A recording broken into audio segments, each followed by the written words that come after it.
Hello everyone!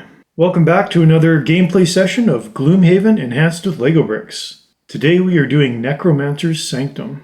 In the previous episode I did the magma pit, and oh boy did I screw it up. I successfully completed the scenario, but when I did the editing I realized that I really botched the retaliate ability on both the monsters and my characters. So the outcome of the game could have been quite different if I had played that ability correctly. Not going to dwell on it. Lesson learned.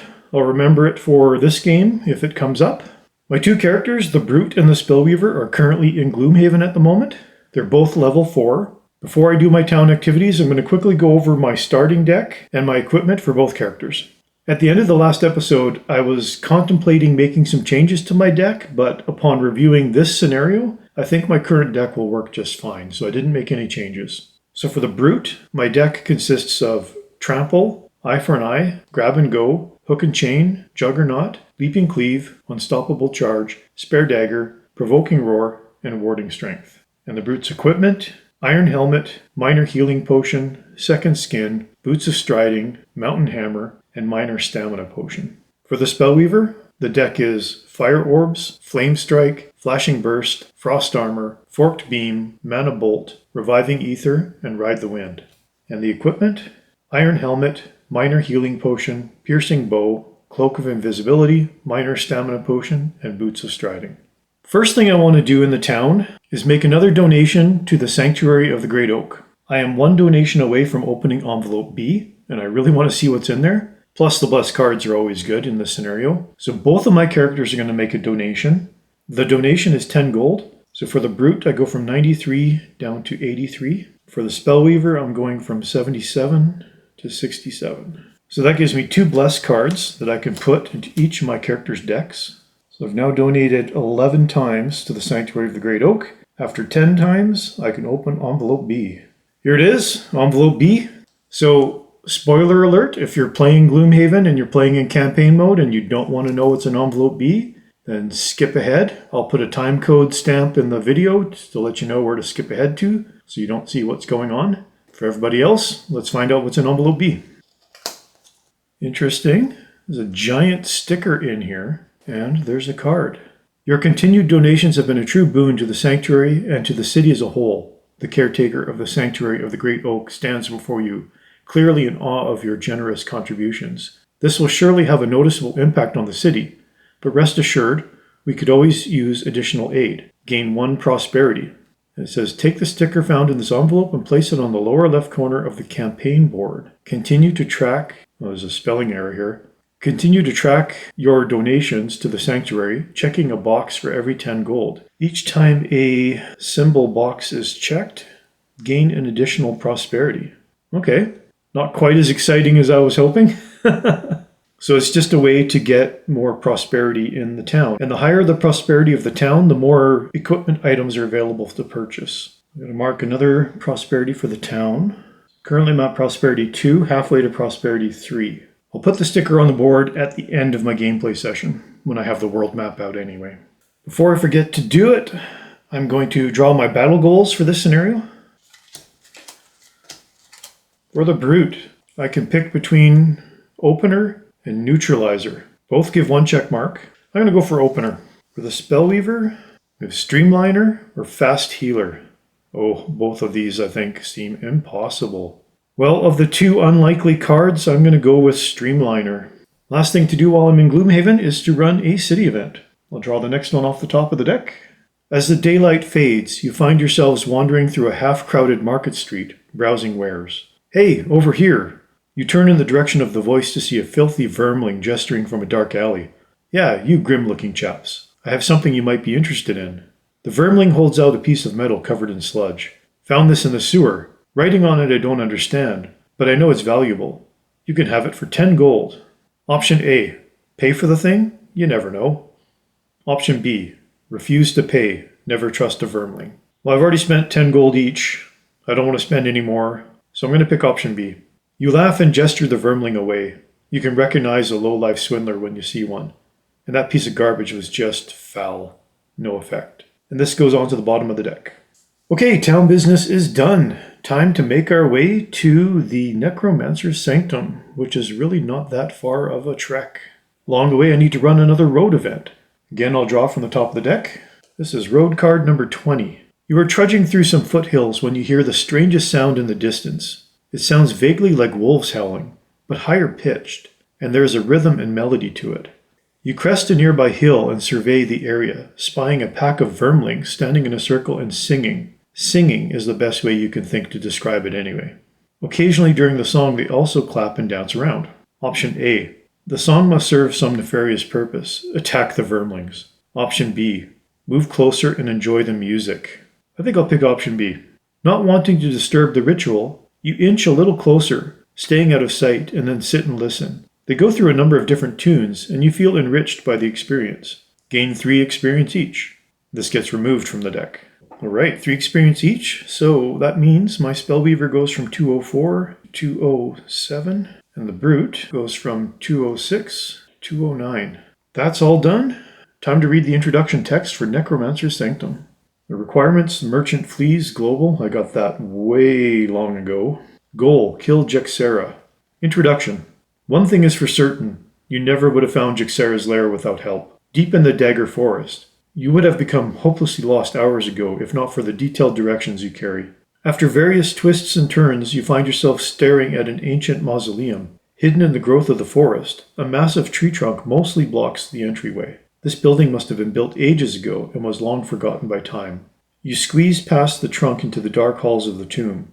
You light a torch and wait silently, listening for the sounds of inhabitants. It is faint, but to your left you hear a shuffling sound. You move closer and open a set of stone doors. Ahead of you, the torchlight catches shadows of the living dead. It looks like Jexera is hard at work rebuilding her army. Okay, the characters have arrived at the dungeon. Quick dungeon overview. There are 4 rooms. As usual, I have populated everything in the dungeon, just out of convenience more than anything. Jexera is way back here. My characters start in this room first. So there's 4 traps in the dungeon. They don't do damage, they just stun. At the moment, there are a total of 10 monsters. I get the feeling that's going to change because there are cultists in this dungeon, and I know they summon living bones. Also, I believe Jexera's ability is to summon living bones and living corpses, so this could get hairy pretty quickly. There's a treasure chest way back in this room over here, and a few sarcophagi sitting around. Those are obstacles. In this first room, my characters can start on any of these 6 hexes. There's 1 sarcophagus, 2 normal living bones, and 1 elite cultist. And I know from experience, I want to get rid of the cultist as soon as possible because the cultist can summon living bones. So I'm going to start both my characters as far into the room as I can. I want to make a beeline for that cultist. Now in the last scenario, given that I botched the gameplay so much, it was hard for me to gauge if the level 2 difficulty caused any problems because I misplayed the actual scenario so badly. But I'm looking for an easy playthrough today, so I'm playing on scenario level 1. So all the monsters are level 1, even though my characters are level 4. Alright, I think we're ready to go. Start of round 1. If I want to get my battle goal on the Brute, I have to kill a monster first. Well, my Brute does go first. I'm using the bottom part of Provoking Roar just for the base movement of 2. And I think I'll move right there, right next to... This is Living Bones number 4 and Living Bones number 2. It's Cultist number 3. That goes my discard.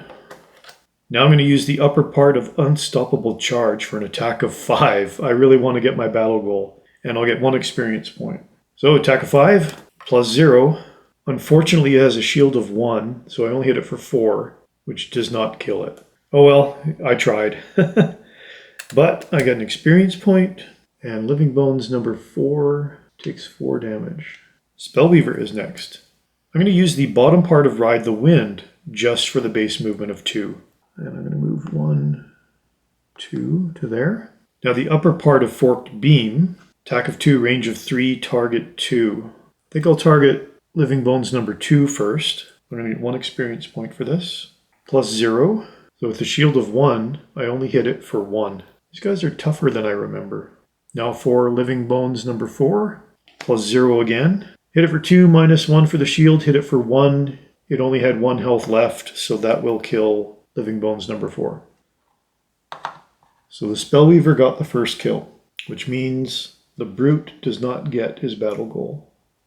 The Cultist is next. -1 to movement, heal with a range of 3. Base movement is 2, -1, so it can move 1. So monsters will always move as if they have a melee attack, if not otherwise specified. So it will move 1 to get closer to the Brute. And now its ability is heal, so it's actually going to heal the Living Bones. Living Bones only has 1 damage, so it heals it up to full health. That's disappointing. Living Bones is next. It will move and attack. Base movement is 3. These buggers can move. Then attack plus 0. So these Living Bones can target 2 enemies. That means what it's going to do is it's going to move 1 to get between the Spellweaver and the Brute. And it's going to attack them both.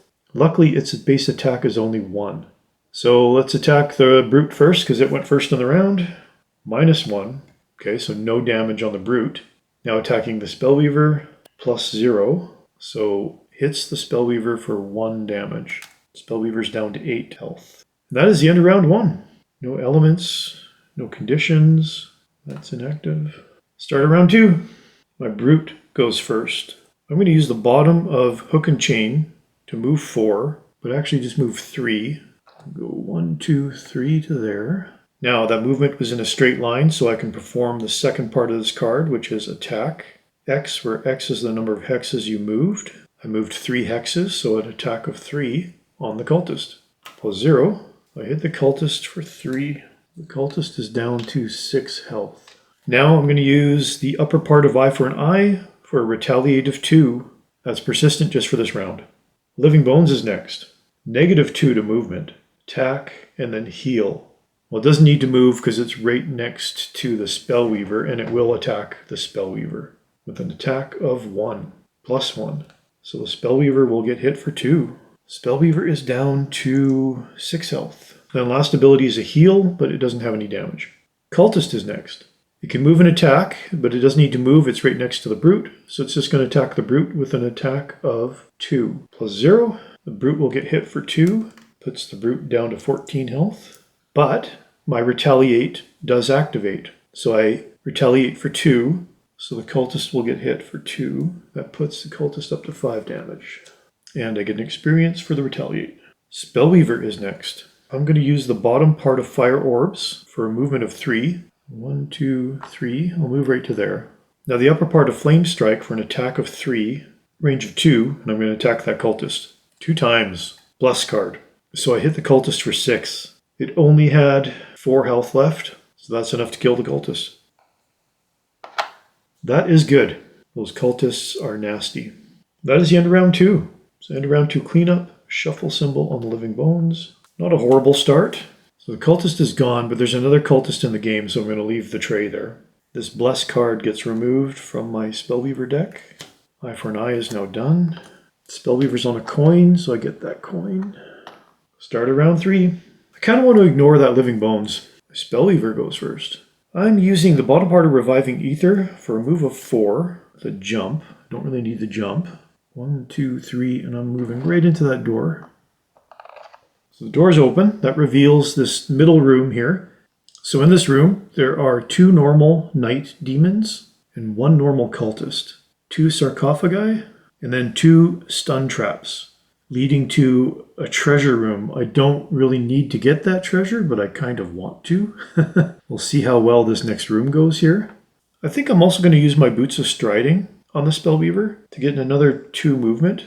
That'll put me, go right here. So that's 6 total movement I did. Now I'm going to attack with the upper part of Flashing Burst. I'm going to attack Night Demon number 3. Now these Night Demons have an ability, says attackers gain disadvantage, so I have to take the worst of 2 cards. First card, plus 1.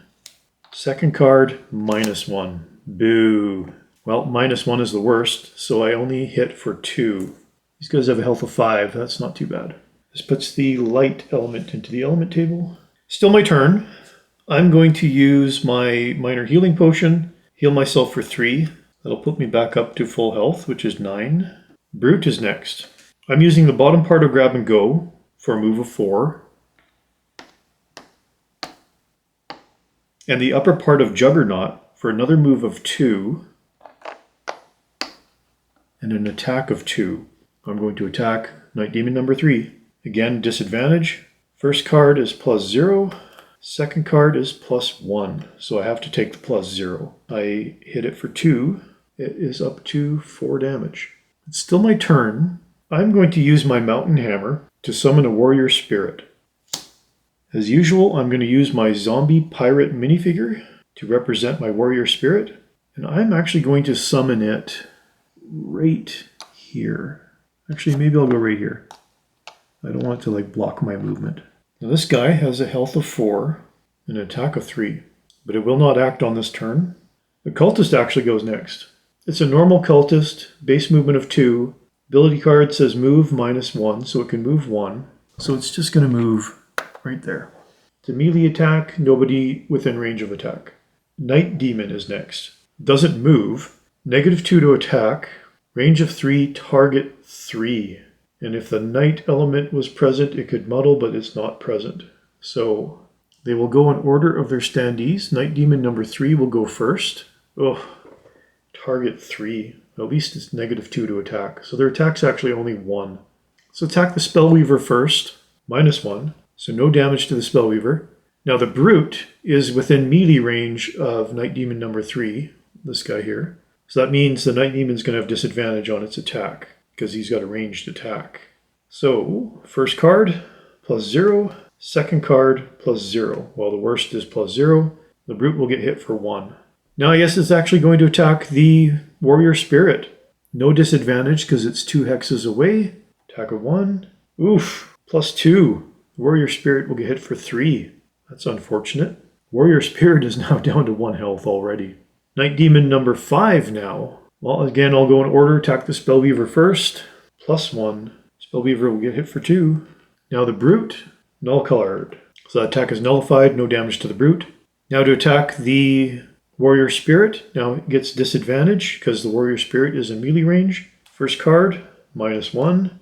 Second card, +0. So -1 is the worst, which means 1 -1, no damage to the Warrior Spirit. So the Warrior Spirit will survive, which is good. I want to get at least 1 attack out of the Warrior Spirit. And that's the end of the Night Demon's turn. And the end of round 3.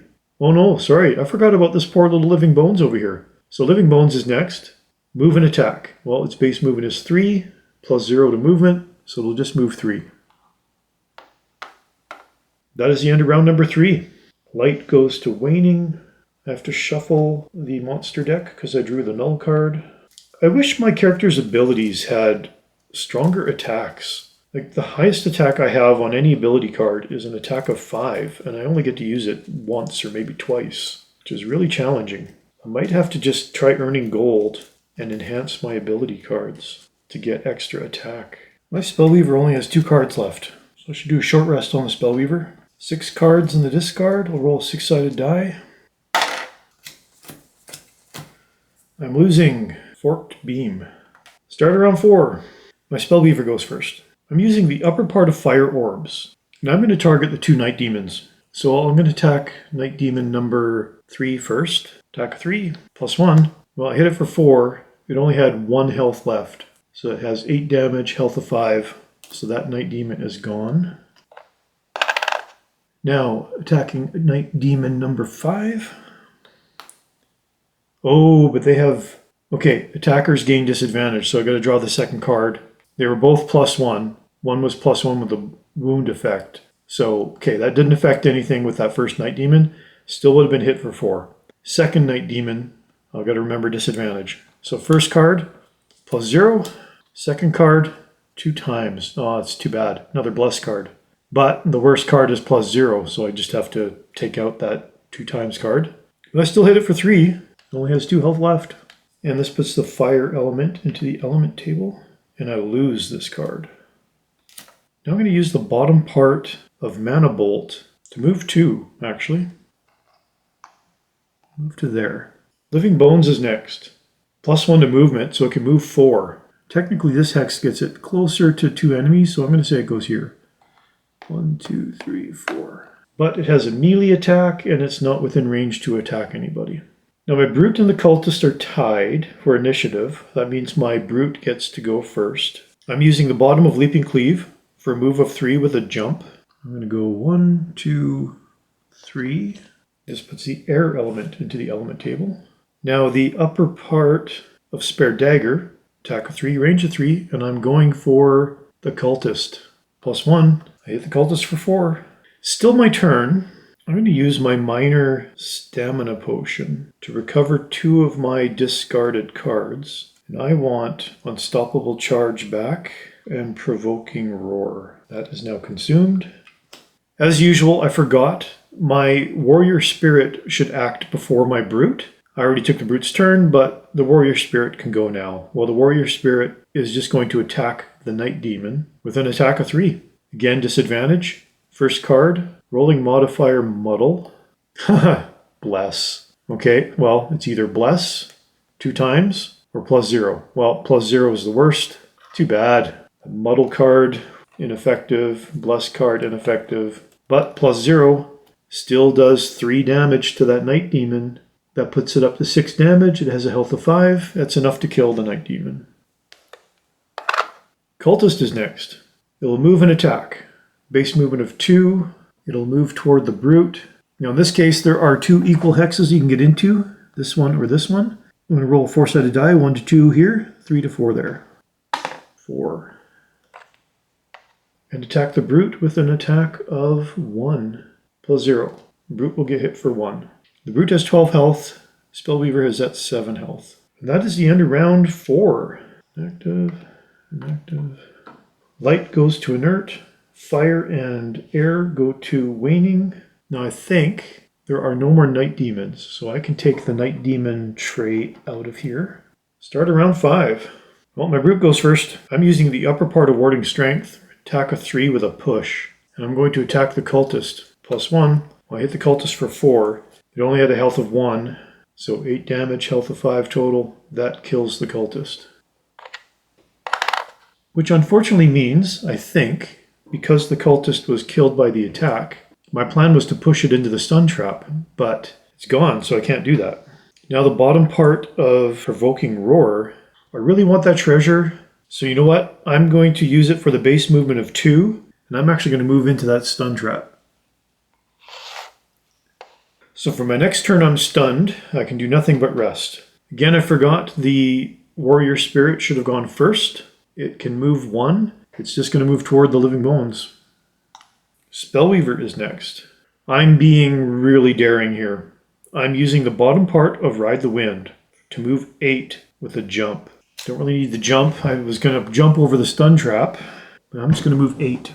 1, 2, 3, 4, 5 into this door. 6, and I'm going to end up on that treasure chest. So this door is open now, revealing this room. There's an elite living corpse, the treasure that I'm standing on, and 5 money tokens. Now it's still my Spellweaver's turn. I'm going to use my Cloak of Invisibility to turn myself invisible. Oop, I put the stun on the wrong character. Stun goes over here. I am now invisible till the end of my next turn. That put the air element back into the strong, and I lose this card. Now I'm going to use the upper part of Frost Armor for an attack of 2, range of 3. Unfortunately, the Living Corpse is melee range, but I'm still going to attack it anyway. I can consume the fire element to get an extra attack and get an experience point. So my attack is now 3, but I have disadvantage. First card, -1. Second card, boo, 2 times. Well, -1 is the worst. That puts my attack back down to 2, but I still hit it for 2. Has a health of 10. So actually Living Corpse is next. +1 to movement, -1 to attack. So the Living Corpse can't see the Spellweaver, so it's going to move toward the Brute. Its base movement is 1, +1. It can move 2, but it's only going to move 1. Into the door, and attack the Brute with an attack of 4 -1, so 3, +0. Brute gets hit for 3. Living Bones is next. -1 to movement, base movement of 1. So actually it can't move, and if it can't move, it can't attack. End of round 5 cleanup. Air goes to waning. Actually, I think there's no more cultists in the game, so I'm taking the tray out.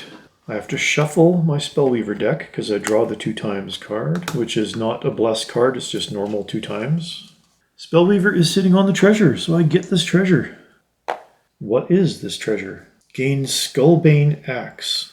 During your melee attack targeting a living corpse, living spirit, or living bones, add +5 to a single attack. That's a two-handed. Now, unfortunately, I already have a two-handed item, so I can't equip this, but this will go into the Spellweaver's inventory. Well, I was hoping that reward would be a bit better.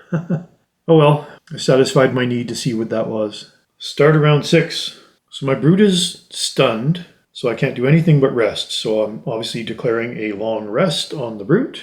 My Spellweaver will go first.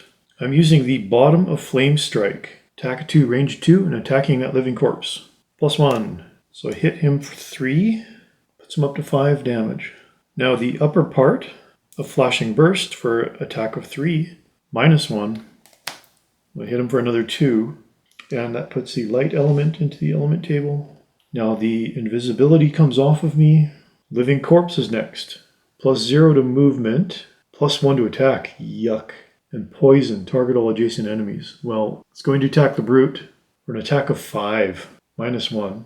Okay, so it hits me for 4. Still a big hit. And poisons me. Ick. Actually, that's not bad because, yeah, I'll explain in a minute. Living Bones is next. It's going to move. It can move 1. Ooh, target 1 enemy with all attacks. Okay, well, it can move either 1 to 2 there, 3 to 4 there, 1, and will attack the Warrior Spirit with an attack of 1, +1. It's a Warrior Spirit for 2. That is enough to eliminate it. Brute. Well, the Brute was resting because he's stunned. Well, the stun can now come off. And since he was resting, I have to lose 1 card from my discard. Get 1, 2, 3, 4, 5, 6, 7, 8 cards in there. Roll my 8-sided die. 5. I'm going to lose Juggernaut. And I can heal for 2, but I'm poisoned, so the heal is just going to get rid of the poison. And that is the end of round 6. Light goes to waning, air goes to inert. Spellweaver, I'm down to 1 card. Just do short rest on the Spellweaver. 4 cards in the discard. 4. Going to lose Mana Bolt. Start around 7. Spellweaver goes first. I'm using the upper part of Flashing Burst. Attack of 3, range of 3, targeting the living corpse. +1. Hit him for 4. That puts him up to 11 damage. He has a health of 10. That'll be enough. That renews the light into the strong. The living corpse is gone. Well, then I'm going to use the bottom of Frost Armor just for the base movement of 2. And we'll move a little bit closer. Brute is next. I'm going to use the bottom of Trample just for the base movement of 2. But I'm also going to use my Boots of Striding to get another 2 movement. So my movement's 4. Move right onto that coin. And attack a Living Bones with the upper part of Spare Dagger. +1. Living Bones has a shield of 1. So I only hit it for 3. Still my turn. My Brute is low on health. I'm going to use my Minor Healing Potion to heal myself for 3. Brute is up to 8 health. Living Bones is next. It doesn't move, has +2 to attack. Well, it's not close enough to attack the Brute, so it doesn't do anything. And that's the end of round 7. Light goes to waning. No other shuffle symbols, no other conditions. Start around 8. My Brute goes first. I'm going to use the bottom part of Warding Strength. On the next 6 sources of damage from attacks, you gain Shield of 1. That'll be persistent until it's consumed. I'll put a token on there. Now the upper part of Eye for an Eye to retaliate for 2, and that is persistent for this round only. Spellweaver's next. I'm going to use the bottom part of Flame Strike just for the base movement of 2. Get a little bit closer to that door. Now the upper part of Reviving Ether to recover all of my lost cards. I'll lose this card in the process. And that puts the dark element into the element table. Living Bones is next. It can move, base movement of 1, so it will move 1 to get right next to the Brute and attack the Brute with an attack of 1, -1. So no damage to the Brute. But I have Retaliate, so the Retaliate will do 2 damage to the Living Bones. Now Retaliate ignores the shield, so that's just raw 2 damage. That puts it up to 5 damage. Has a health of 5. That kills the Living Bones. My Warding Strength didn't activate because I didn't take any damage from the attack. And round 8 cleanup. Light goes to inert. Dark goes to waning. I forgot to pick up the coin on my Spellweaver, and my Brute is sitting on a coin, so each of them get a coin. Start around 9. I'm declaring a long rest on my Brute. Now that I say that, I just realized in the previous round where I was stunned and I was doing a long rest, because that's all I could do, instead of randomly losing a card, I could have chosen to lose a card. That's fine. I'll leave it the way it is, but for this round, I'll remember I can choose which card to lose. So long rest on my Brute, that means initiative of 99. Spellweaver, I still need to do something. I could rest as well, but I want to get closer to that door. You know what? I'm going to declare a long rest on my Spellweaver as well. So both of them are going to do a long rest this round. So all that means is, okay, for the Brute, I get to choose a card to lose. I think I'll lose Spare Dagger. And I get 2 health back. Spellweaver, I'm going to choose to lose Flashing Burst. Get 2 health back. Now, since they both did a long rest, they both get the Boots of Striding back, which is why I did this. I'm going to use that. So, end of round 9 cleanup then. All I do is move Dark to Inert. That was an easy round. Start around 10. Time for some bold action, I think. Well, it's only my 2 characters until I open that door. Oh, I'm a little nervous. So the goal is to kill Jexera. So all I have to do is get rid of her and survive the end of the round. So Jexera is going to have 7 times the character, so she's going to have 14 health. That's not insurmountable. Okay, let's give this a try. My Brute will go first. I'm using the bottom part of Trample. Move 4 with a jump. Attack a 2, target all enemies move through. But I'm also going to use my Boots of Striding to get another 2 movement. So I'm going to move 6. I'm going to move into the door first. So 1, 2 into the door. And I'm going to read a little bit of specialty text here. Jexera has unfortunately had ample time to reanimate the corpses here, but they are no match for your skills. You knocked down the last door to come face to face with the Necromancer herself. I don't know how you found me, but it matters little. You have mistakenly assumed that I ran because I was afraid to fight you. I was just holding out some hope that you would come to your senses in time.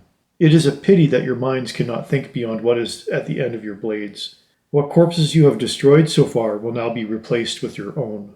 Boss Special 1 summons 2 normal living bones for 2 characters. Okay. 2 living corpses. Now in this room are 2 stun traps, 2 normal living corpses, and then Jexera herself. I have 4 movement left, so I'm going to go 1, 2 through this guy here, 3, actually I'm going to end up over here, 4. So I move through this living corpse number 2 and number 4. So I can attack living corpse number 2 with an attack of 2. Ugh, -2. Okay, well, I still get 2 experience points for using this card. But now I lose this card. But now I'm using the upper part of Unstoppable Charge to attack Jexera for 5. Oh! I picked the Bless card. I hit Jexera for 10. And I get an experience point. Well, that is a good start. I get to use one of my 10 health tokens, which I don't think I've ever done before. No, that's good. Now I got to take this out because it's a Bless card. So all the Bless cards have been found. So actually, Jexera will go next. And I drew Special 2. So Special 2 is summon 2 living corpses. And then she can move and attack. And she'll summon them in hexes nearest to an enemy, which is the Brute. So this is living corpse number 5. We'll put him there. And living corpse number 3, we'll put him there. Oof, well, I'm surrounded really quickly. And Jexera can move. Base movement of 2, -1 to movement. And what does that say? I can't quite see. +2 to attack. So she has a base attack of 3. +2 to attack puts her up to 5. She's going to attack the Brute for 5. Oof, 2 times. But I have Iron Helmet, so I can make that a +0 instead. I can also activate a charge of Warding Strength to get a shield of 1. So that attack of 5 is now just an attack of 4. Still, I get hit for 4. And I'm surrounded by living corpses. Thankfully, my Spellweaver goes next. I am using the bottom part of Ride the Wind to move 8. 1, 2, 3, 4, 5, 6, 7. Now I'm going to move right to here. That puts the air element into the element table, and I lose that card. Now I'm going to use the upper part of Fire Orbs. Attack of 3, range of 3, target 3. I get 1 experience for each enemy targeted. 1, 2, 3, 1, 2. So I can target 2 living corpses and Jexera. I'm going to attack living corpse number 2 first. Attack 3, null. So that's been nullified. Take that out so I know to shuffle. Well, I'll attack living corpse number 3 next. +1. So I hit Living Corpse number 3 for 4. Has a health of 7. Yeesh. And I'll target Jexera. Attack of 3. +1. Hit her for 4. That'll do it. She has a health of 14. 10 damage already. Hit her for 4. She's gone. That puts the fire element into the element table, and I lose that card to get my 3 experience. Well, I'm still going to take the Living Corpse's turn, and all they did was move and then suffer 1 damage. Well, I'll still do them. Living Corpse number 2 would move, they go in order of their standees. So number 2 would go first, would move toward the Brute. So move 2, take 1 damage. Now Living Corpse number 3 wouldn't move because it's next to the Brute. Number 4 would want to move toward the Brute, but its route is blocked. So it would take 3 hexes to get over here, but only 2 to get to the Spellweaver. So it would actually move toward the Spellweaver. And then take 1 damage. And then Living Corpse number 5 doesn't move, just takes 1 damage. I will read the conclusion. Jexera collapses, the life fleeing her eyes. "Aye," she whispers at you. "You have no idea what's coming," with reference to location 28. With one more hack of your blade, you separate her head from her body and hastily leave the wretched place full of mangled corpses. You return to the head of the captain of the guard, and are paid handsomely for the bounty on her. "If you are interested, I may have some more work for you," he says grimly. "First of all, we've had reports from Northern Scouts of sightings of a large flying creature. They're afraid of dragons." He shakes his head in annoyance. "I'd like you to head to the North Pass and investigate." This has reference to location 16. Closer to home, however, there is some trouble brewing in the sewers below the sinking market. The wells in the area seem to be poisoned, and the sewers have become infested with snakes and sentient slimes, making further investigation difficult. I need you to discover the source of the poison. This is reference to location 18. This unlocks 3 new locations then. Mountain Pass, Abandoned Sewers, and Outer Ritual Chamber. We also get 20 gold each, 2 reputation, and 1 prosperity. Oof. It's good. I'll do quick end round 10 cleanup. Fire would go to waning. Air would go to waning. My Spellweaver has 4 cards left in her hand, so she didn't get her battle goal. All right, I'm going to move this out of the way. That out of the way. Push this out of the way a little bit. All right, let's add things up here on the Brute and the Spellweaver.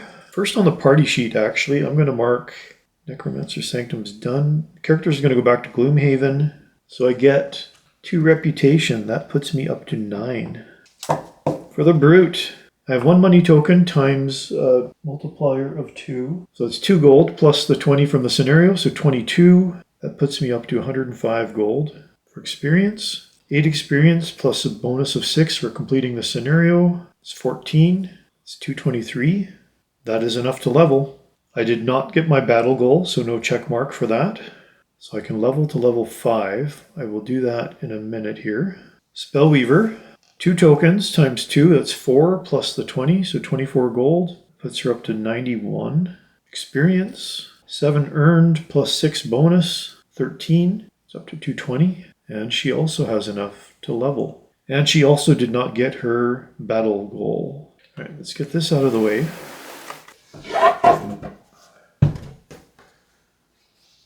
This has got to get a little bit more out of the way.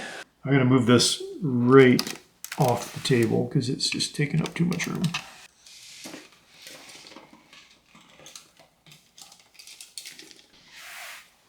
Okay, Necromancer Sanctum is done.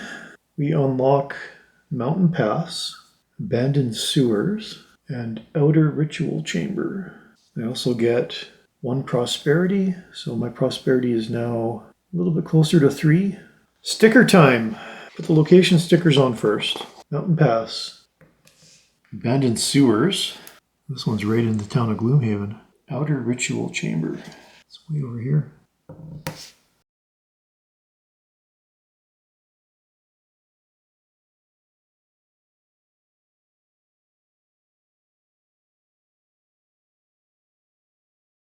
Now the Sanctuary sticker can go on.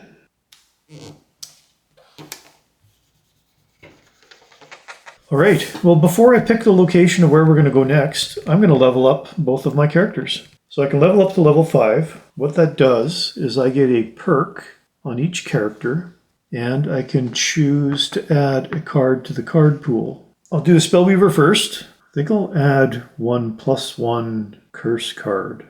More cards better.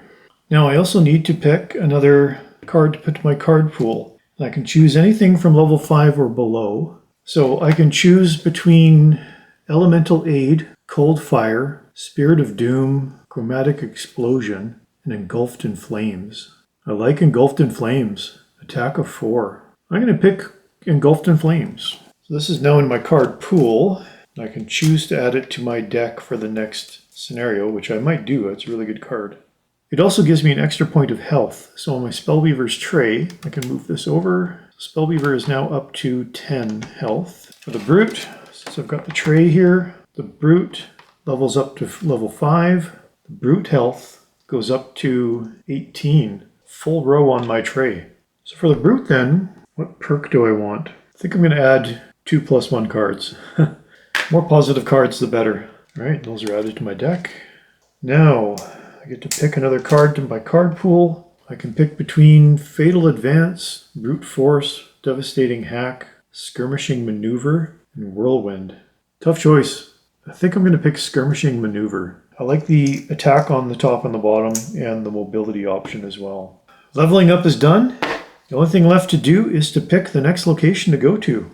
Unlocking 3 new locations gives us more options. We now have available to us Shrine of Strength, Mountain Pass, Abandoned Sewers, Temple of the Elements, Ruinous Rift, and Outer Ritual Chamber.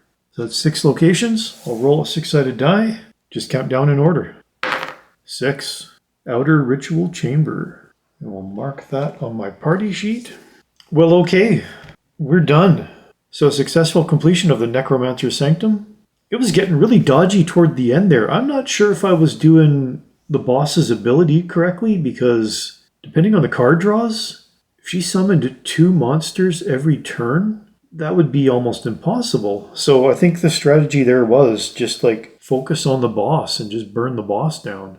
Anyway, I got through it. I think I got lucky. Felt like I didn't make too many mistakes. I never know till I do the editing. I'm sure there's 1 or 2 of them in there. But we're done. Unlocking new locations is good. There's still so much to do. So many locations to go to. I'm going to be playing this game for years. I kind of want to get through this campaign so I can start playing Frosthaven, which will take another few years to get through, I'm sure. But I really want to play every single scenario in here. I also have an expansion pack called Forgotten Circles to Gloomhaven. So there's lots more to come, for sure. But that's it for this week. Thank you so much for watching this gameplay session. I'll see you next time.